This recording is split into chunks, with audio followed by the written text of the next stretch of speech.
Stop diskriminasi antara sekolah negeri dan swasta. Momen Menteri Nadiem dimarahi anggota DPR gegara sekolah di NTT banyak yang terbengkalai. Anggota DPR RI dari fraksi Demokrat Anita Jakobagah meminta agar diskriminasi antara sekolah negeri dan swasta dihilangkan. Hal itu disampaikan dalam rapat bersama Menteri Pendidikan, Kebudayaan, Riset dan Teknologi, Mendikbudristek, di Kompleks Parlemen, Jakarta, Kamis, tanggal 29 Agustus tahun 2024. Anita menyinggung kasus di mana anak-anak sekolah negeri pindah ke swasta karena buruknya fasilitas. Di Nusa Tenggara Timur banyak sekolah-sekolah yang layaknya kandang binatang, kata Anita dalam siaran YouTube Komisi X DPR RI Channel, Kamis, tanggal 29 Agustus tahun 2024. Ia lantas menyoroti pembangunan sekolah merah putih di Nusa Tenggara Timur, NTT, yang terbengkalai.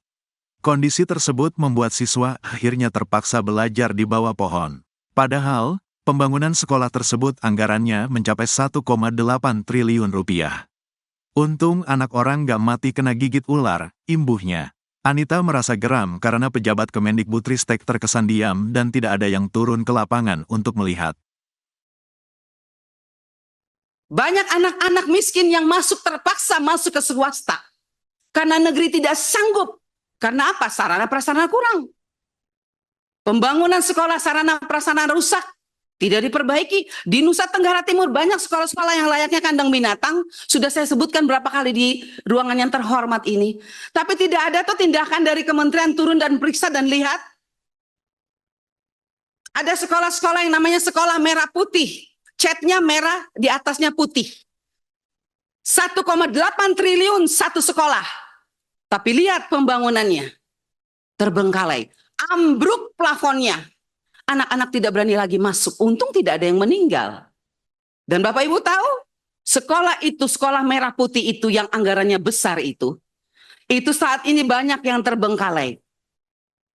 Dan akibatnya, kontraktor tidak menyerahkan kunci kepada kepala sekolah karena belum selesai. Akhirnya anak-anak didik kami harus bersekolah di bawah pohon, hampir kegigit ular. Untung anak orang tidak mati kena gigit ular, gara-gara belajar di pohon, Pak.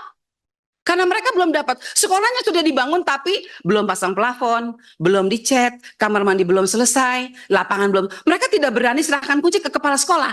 Akibatnya anak-anak kita lah yang rugi. Belajar di bawah pohon, hujan, badai. Ini sebentar lagi sudah masuk musim hujan kita. Tapi di mana hati nurani kita, Pak? Enggak ada. Kasihan. Itu yang saya bilang, kita pintar. Tapi kalau kita tidak mempunyai hikmat, mata hati kita menjadi buta. Yang ketiga, diskriminasi terhadap guru swasta. Mereka selama ini mengajar di swasta, mendidik anak bangsa. Karena mereka tidak bisa masuk ke negeri. Salahnya di mana guru-guru swasta sampai mereka tidak bisa lolos P3K?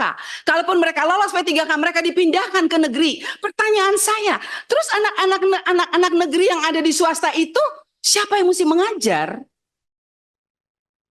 Apa dosa mereka sampai mereka harus ditelantarkan? Karena gurunya harus dipindahkan ke negeri. Maksud saya, mari kita pikirkan bagaimana solusinya ini. Intinya jangan sampai kita melukai perasaan anak-anak kita. Karena mereka anak bangsa, Pak. Mau negeri, mau swasta, mereka adalah anak Indonesia.